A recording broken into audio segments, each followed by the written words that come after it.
Magandang araw sa lahat. Ngayon sa video na ito, magbabahagi ako ng mabilis at tipid na paraan ng pag-imbak ng pagkain.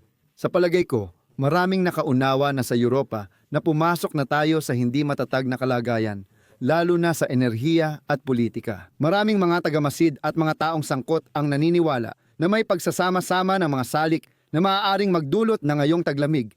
Maaari talaga tayong mapunta sa bingit ng impyerno. Kaya, malamang na magkulang ng enerhiya ngayon, lalo na sa Europa.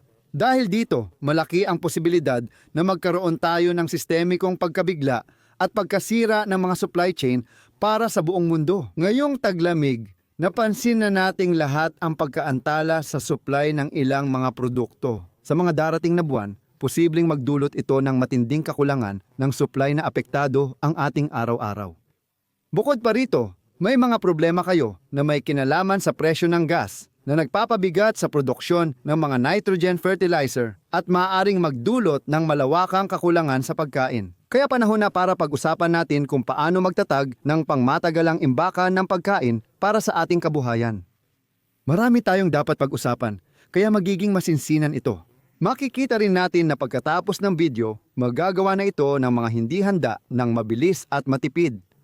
Ang mga impormasyong ibabahagi ko sa video na ito ay mula sa mga pagsasanay sa maritima na itinuturo ng mga doktor ng militar. Ito ang kabanatang nagtatakda ng batayan sa pagbuo ng balanseng survival stock para sa dagat, lalo na sa sarado at delikadong kapaligiran. Pagsasamahin ko ang pagsasanay, iaangkop at magbibigay ng konkretong halimbawa para sa 100 araw. Kaya bago ang lahat, lilinawin muna natin ng kaunti kung ano ang ipapakita ko sa inyo dahil ayokong magkaroon ng kalituhan. Kaya ngayon, hindi ko ipapakita sa inyo kung ano ang dapat ninyong lamanin sa inyong mga kabinet. Ibig sabihin, ilang araw o linggo ng pamumuhay gamit ang karaniwang pag-ikot ng dilata at iba pa. Kaya yan, mga paksa na yan ay naipresenta na ng libu-libong beses, kaya wala na itong saysay dito. Sa kabilang banda, syempre, hindi naman kayo pinipigilan na magkaroon ng dynamic na imbakan na palaging magagamit ninyo. Ang paksa rito ay ang paggawa ng tunay na emergency stock na maitatago ninyo para sa medium at long-term na krisis. Halimbawa, maaari itong kalimutan ng 3 o 4 na taon nang hindi ginagalaw. Kaya maganda ito bilang stock para sa mga hindi makakapag-set up ng technical na imbakan na mangangailangan sa kanila ng pag-iisip, oras, espasyo, pera at pagpapanatili. Kaya dito, iniisip ko lalo na ang mga taong may maliliit na tirahan sa lungsod. Magkakaugnay at nagtutulungan ang iba't ibang uri ng imbakan. Tandaan nyo yan, kaya panatilihin nating praktikal ang ating paraan. Ito lang ang uri ng imbakan na ipinapakita ko ngayon. Ito ay isang imbakan na parang pansamantalang solusyon sa pinakakailangang bagay. Ngayon, may ilang palatandaan akong ibabahagi. Tandaan nyo, sa lahat ng lugar na may kaguluhan o tinamaan ng natural na sakuna na tumigil ang supply, may dalawang hindi nagbabagong pangyayari na tiyak na mangyayari, kaya ang unang pangyayari ay sa mga sitwasyong mahirap na. May mga grupo ng ilang tao na nabubuo. Kadalasan ay mga grupo na binubuo sa paligid ng isang pamilya. May mga taong mula sa labas na maaaring sumama at gagana na parang nanglilimas. Sa kabilang banda, may maliliit na pamilya o individual na nag-iisa, kaya mabilis na nabubuo ang ganitong estruktura. Sige, hindi naman ito ang paksa ng video. Tandaan na sa ganitong hiwalayan at kakulangan ng pagkain, nagiging hindi normal at mahirap kontrolin ang asal ng mga tao. Sa loob ng 2 araw, mula sibilisado ay nagiging barbaro na agad. Kaya dito, kailangan mong maging lubos na maingat sa iyong paligid, lalo na sa iyong mga kapitbahay, dahil ito ang panahon na mapapansin mo ang pagbabago ng ugali ng mga tao. Siyempre, meron tayong mga halimbawa ng mga sitwasyon kung saan ang isang bahagi ng populasyon ay tumutulong sa ibang bahagi ng populasyon na naapektuhan ng sakuna. Meron talagang mga ganitong halimbawa, pero nangyayari lang ito kapag ang mga tao ay handang tumulong. Una, hindi sila o kakaunti lang ang apektado ng problema, at pangalawa, siguradong hindi sila maaapektuhan sa malapit na hinaharap. Madalas nating nakikita ang pagtutulungan kapag ang sakuna ay pansamantala at tumatama lang sa isang lugar, hindi sa buong bansa. Madalas itong pagkakamali, pero huwag magpalinlang kapag magulo, lalo lumalakas ang Nutella effect. Ngayon, ang pangalawang bagay na dapat isaalang-alang ay kapag may matinding pagkaantala sa supply, kadalasan, makikita natin na nagkakaroon ng katahimikan makalipas ang mga isang buwan. Kaya, relatibo ito. Minsan mahaba, minsan maikli. Dahil kapag naubos na ang mga pangunahing stock, bumababa ang sigla ng karamihan sa tao, pati na rin ang kakayahan nilang gumalaw ng maayos. Lahat ng ito ay batay sa natuklasan sa kasaysayan at nananatiling teorya lang. Pagkalipas ng panahon, karamihan sa tao ay hindi na kayang gumawa ng masama. Kaya, nagkakaroon tayo ng katahimikan mga isang buwan matapos nito. Ang pinakamatinding bahagi ng krisis ay maaaring maging marahas, ngunit ito ay laging panandalian ayon sa kahulugan. Kaya, malinaw na ito ay mga pangunahing punto lang. Nagbibigay ito ng ideya sa mga posibleng sitwasyong haharapin natin. Kaya, ito ang karaniwang makikita natin sa aktwal na sitwasyon. Depende sa lugar. Maaaring mas malala pa ito, pero maaari ring may magagandang sorpresa. Sa anumang kaso, ito ang makatuwirang paghandaan. Ang susunod na mangyayari matapos maantala ang supply ay magsisimula mga 3 araw pagkatapos nito at maaaring tumagal ng hanggang 1 buwan. Kaya magiging napakakritikal ang panahong ito at kailangan nating matutunang pamahalaan ito. Kaya kailangan nating maging mulat. Sa kasalukuyang konteksto, maaaring hindi magawang pamahalaan ng Estado ng perpekto ang sitwasyon sa buong teritoryo kahit man lang sa simula. Kaya, ang paksa nito ay paghahanda para sa panahong iyon. Tandaan, hindi laging tiyak ang pinakamasama, ngunit ang paghahanda ay tanda ng katalinuhan. Kaya, alam nyo na hindi ko tinutukoy ang tsokolating palaman. Kapag gutom tayo, kakainin natin kahit ano at kahit magkano, habang hinihintay bumalik ang normal na sitwasyon. Kaya ngayon, magpo-focus ako sa isang pangunahing imbakan ng pagkain na sapat para sa pansamantalang panahon at abot kaya para sa lahat, na hindi nagkakasalungat ang dalawang ito. Siyempre, dagdagan ninyo pa ito kung kaya ninyo, pero huwag ninyong kalimutan ang pangunahing layunin. Ang pangunahing layunin ng imbakan ng pagkain ay matugunan ang pangangailangan ng tao para manatiling malusog. Para sa mga natatakot ma-depress sa ganitong sitwasyon, lubos ko kayong nauunawaan. Iminumungkahi kong paghandaan ninyo ang inyong isipan ng maaga. Uulitin ko, hindi ito ang paksa ng video, pero tandaan, maraming paraan dyan. Isa pang bagay para sa inyo. Hindi ko tatalakayin ngayon sa video na ito. Ito ay tungkol sa inuming tubig, kabilang ang pagsasala, reserba at iba pa. Hindi ko pag-uusapan ang mga rasyon tulad ng Energy 5 o 7 Oceans, o mga rasyon ng labanan o mga rasyon ng militar. Hindi ko rin tatalakayin ang mga gamit sa bahay, mga gamot, o ang first aid kit. Hindi ko rin tatalakayin ang mga produktong panglinis at maintenance. Hindi ko rin tatalakayin ang seguridad ng inyong mga stock. Kaya, hindi ko rin pag-uusapan ang pagkain ng mga alagang hayop. Hindi ko rin tatalakayin ang enerhiya, kuryente, kahoy, gas, gasolina, at iba pa. Alamin ninyo na para sa pagluluto, ang maliit na stock ng tea light candle o solid alcohol ay maaaring maging kapaki-pakinabang, lalo na para sa mga walang ibang mapagkukunan. Bukod pa rito, ito ay napakamura. Masyadong mahaba kung tatalakayin pa natin ang mga paksang ito dito. Naiintindihan nyo na, kaya ipinapayo ko na paghandaan nyo na agad ang lahat ng ito hanggat maaari. Ngayon, dumiretso na tayo sa pinakapaksa ng video na ito, kung ano nga ba ang dapat na stock sa konteksto ng ating napag-usapan. Kaya may mga limitasyon tayo. Mabilis ang pag-aayos ng stock sa pinakamababang gastos, may 3 buwang autonomiya. Kaya gagawin nating malawakan ito, sinadya talaga. Balanse ng pagkain na may pagsasaalang-alang sa calories at sapat na nutrisyon. Sa huli, ang pinakamahabang tagal ng pag-iimbak kahit walang espesyal na lalagyan, teknikal na kagamitan, vacuum machine o iba pa. Magsisimula tayo sa cereal. Makikita natin dito ang 5 kilo ng pasta partikular na spaghetti. Mag-ingat na dapat walang bakas ng itlog hanggat maaari para mas tumagal. Meron din tayong 5 kilo ng murang puting bigas.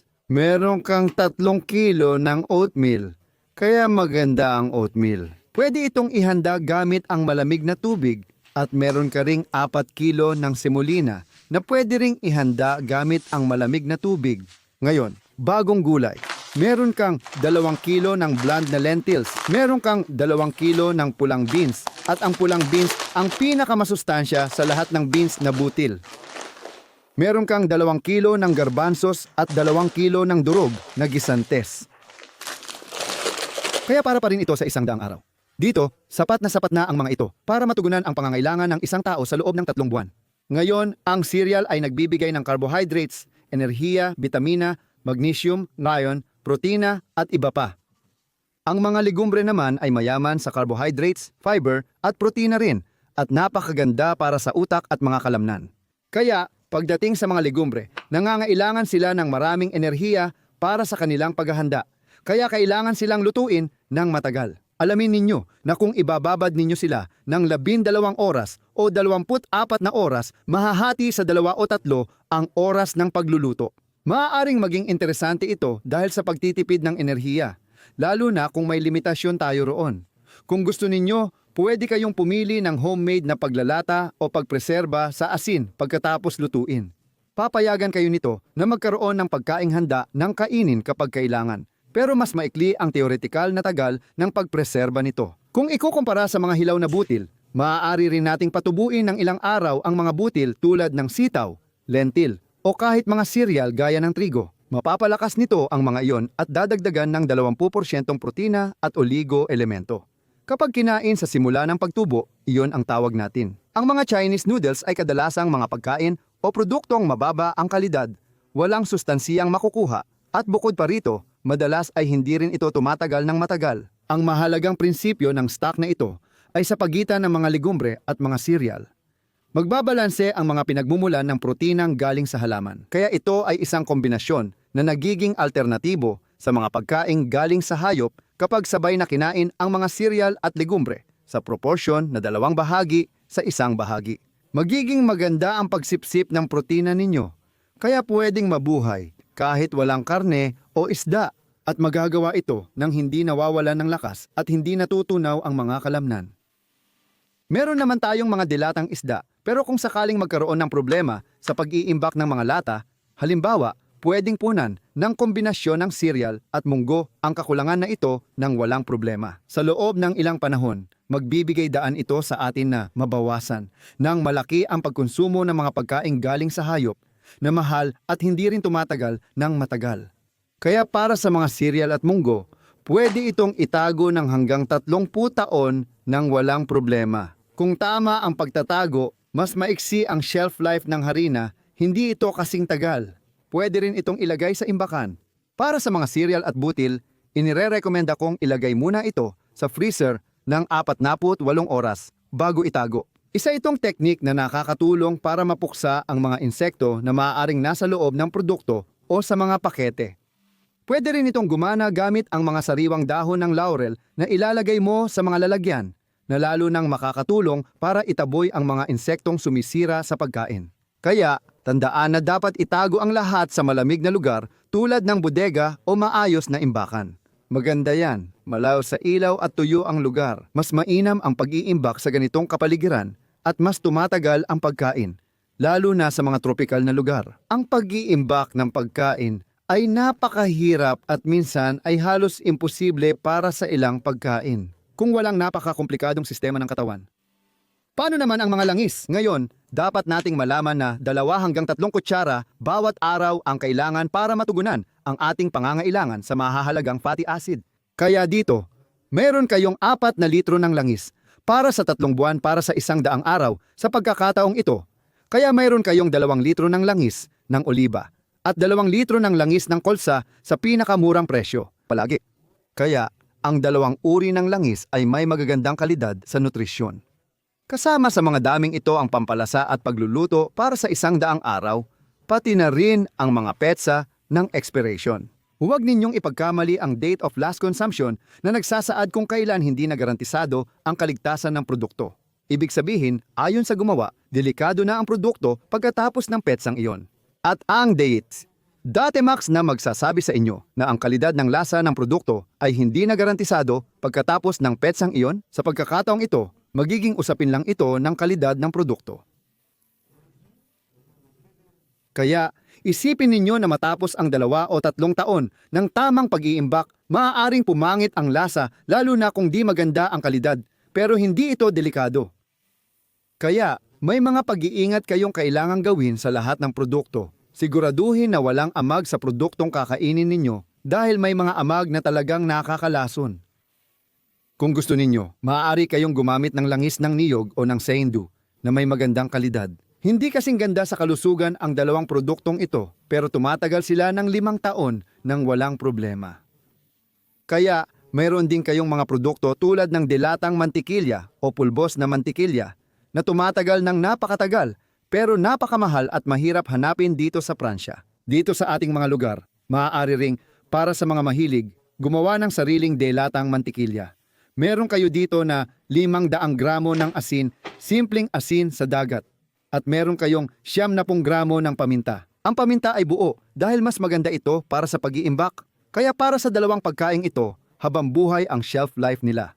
Mahalaga ang asin sa buhay. At medyo mahirap itong hanapin sa kalikasan kapag hindi ka malapit sa baybayin. Kaya pwedeng makahanap ng asin sa natural na anyo sa ilang lugar. Tulad ng asin na bato, pero hindi ito palaging ganoon. At ang tanging pinagkukunan, bukod sa asin sa dagat, ay ang dugo ng mga hayop na maraming taglay na asin. Kaya, interesante na mag-imbak ng asin at meron kang ilang posibleng pangalawang gamit para sa asin na ito. Kaya, para sa mga pampalasa at mga halamang mabango, ipinapayo ko na tukuyin mo sa paligid ng inyong lugar, lalo na sa mga rural na lugar, syempre para malaman mo kung saan mo mahahanap ang yerba buena, romero, tomilyo, laurel, ligaw na sibuyas, at iba pa. Samantalahin mo na rin ang pagkakataon para hanapin at tukuyin ang mga bukal at poso, syempre na magiging napakahalaga sa ganitong sitwasyon. Kung may mga halamang mabango ka na magagamit, tandaan mo na madali lang gumawa ng katulad ng bouillon cube gamit ang mantika at mga pampalasa. Ang mga bouillon cube na nabibili sa tindahan ay praktikal, pero kadalasan ay hindi maganda para sa kalusugan. Hindi sila nagbibigay ng malaking nutrisyon, kaya hindi kailangan isama ang mga ito sa imbakan. Ngayon, pagdating sa tuyo o viandox, ang mga produktong may magandang kalidad ay hindi masama para sa kalusugan. Kung hindi mo naman susobrahan, pwede kang gumamit nito kung medyo mas may kaya ka at mahilig ka rito. Pero hindi naman ito kailangan pagdating sa suka ng alak. Maganda ito para sa pampalasa at paglilinis. Dito, ito ay 6%. Nakakapatay na ito ng ilang bakterya at salmonella, pampatanggal ng mantika at matagal ang shelf life kapag malamig at nasa madilim na bote. Ang asukal naman ngayon, kaya dito may 1 kilo kayo. Ang asukal ay pampaganda ng almusal gamit ang oatmeal semolina at nakakatulong din sa pag-inom ng tsaa. Makikita natin sa kasaysayan na ang asin at asukal ay kabilang sa mga pinakahanap-hanap na pagkain tuwing panahon ng kakulangan. Ang asukal, hindi natin masasabi na ito ay mabuti para sa kalusugan, pero magbibigay ito ng mabilis na enerhiya. Kung nakakaramdam ka ng panghihina, makakatulong din ang asukal sa pag-iimbak at pagsintetisa ng mga protina. Lalo na itong magandang pampalasa. At kung maaari, syempre, piliin mo ang dekalidad na asukal mula sa tubo. Mas maganda iyon. At pagdating sa pag-iimbak ng asukal, panghabambuhay ito. Tandaan na posible ring gumawa ng asukal gamit ang dagta ng birch, pero napakatagal at nangangailangan ng maraming enerhiya. Pinapainit ang dagta ng birch gamit ang kahoy para makuha ang likidong asukal. Pwede rin, dito sa atin, gumawa ng sariling asukal gamit ang beetroot at medyo madali lang ito. Walang pulot sa stock na ito dahil kailangan ng napakataas na kalidad ng pulot para maiba sa asukal. Ang dekalidad na pulot ay mahal at bihira, kaya mas mabuting gumawa na lang ng sarili. Binubuo ang pulot ng 80% asukal at 11% tubig. Dapat mo ring malaman na ang pulot ay kemikal na hindi matatag, lalo na kapag tumaas ng kaunti ang temperatura, mahihirapan mapanatili ang mga benepisyo ng pulot sa paglipas ng panahon. Sa huli, pagkalipas ng ilang panahon, magkakaroon ka ng pulot na ang kalidad ay parang karaniwang asukal na lang. Lagi namang may mga mahilig, pero masasabi nating isa itong pagpipilian. Tungkol naman sa mga medikal na katangian ng pulot, na totoo naman tulad ng pagiging antibacterial nito, nakagagaling ng paso, at iba pa. Makakakuha ka rin ng halos kaparehong benepisyo gamit ang berdeng luwad At higit pa nga, kaya inirerekomenda kong maghanap ka rin ng lugar kung saan makakakita ka ng berdeng luwad. Karaniwan mo itong makukuha ng libre at medyo madali lang para maiimbak mo ito. Para sa skimmed milk powder, mayroon kang 600 gramo. Mainam gamitin ang gatas na pulbos sa paggawa ng iba't ibang putahe at dagdag nutrisyon lalo na sa almusal. Naglalaman ito ng pangunahing carbohydrates, protina, pero mayroon din itong mga bitamina at mineral. Kahit maayos ang tago, pagkalipas ng 2 taon, kadalasang naninilaw at nagiging hindi matatag sa kemikal. Hanggat hindi pa ito nasisira, maaari pa itong kainin. Ito siguro ang pinakasensitibong produkto sa lahat ng stock na ito. Para sa kape o tsaa, hindi naman ito kailangan. Madali kang makakagawa ng mga inumin o gumamit ng bunga ng ensina o kahit mga prutas ng gayle. Grateron na tinatawag nating mga aken, nakaraniwan lang para makagawa ng magandang pamalit sa kape para sa mga dilata. Ang mga sardinas, mackerel at tuna. Ang mga sardinas at mackerel ay napakayaman sa omega-3 calcium, vitamina D, B12 phosphorus, protina at iba pa. Ito ay mga nutrisyon na talagang kapaki-pakinabang na magdadagdag ng halaga sa iyong imbakan. Pero sa presyong yan, hindi mo ito makakain araw-araw. Para sa mga dilata, may expiration date na ibinibigay ng gumawa. Pero wala na akong ibang maituturo pa. Sa palagay ko, mas mababa ang mga pamantayang ipinapataw kaysa sa aktwal na petsa ng pagkasira. Madalas kayong makakita ng mga halimbawa ng lata ng sardinas, lalo na tumatagal ng ilang dekada ng walang problema. Kaya, kung kailangan ninyong mag-imbak ng mga dilata ng matagal, kainin lamang ito kung ang mga lata ay hindi sira at hindi namamaga. At kung walang masamang amoy kapag binuksan, syempre, yung mga kaya o may oras, pwedeng gumawa ng sarili nila. Mag-imbak ng pinatuyong karne, lactofermentation, sous vide, pagpapatuyo, pag-iimbak sa langis, at TBP. Lahat ay ayos. Natapos na natin talakayin ang pangunahing stock na sapat para sa 100 araw ng isang tao at nagkakahalaga lang ng 100 euro. Makikita ninyo ang detalye, dami at presyo sa deskripsyon.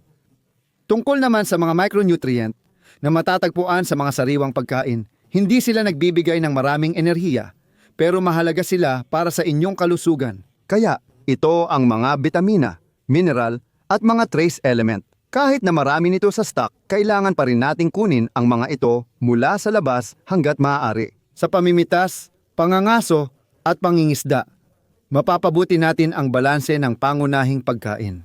Kaya huwag kayong mag-atubiling magpaaraw dahil nakakatulong ito sa paggawa ng bitamina D at mas mabuting kalusugan. Kaya mas may dahilan pa para lumabas kapag posible.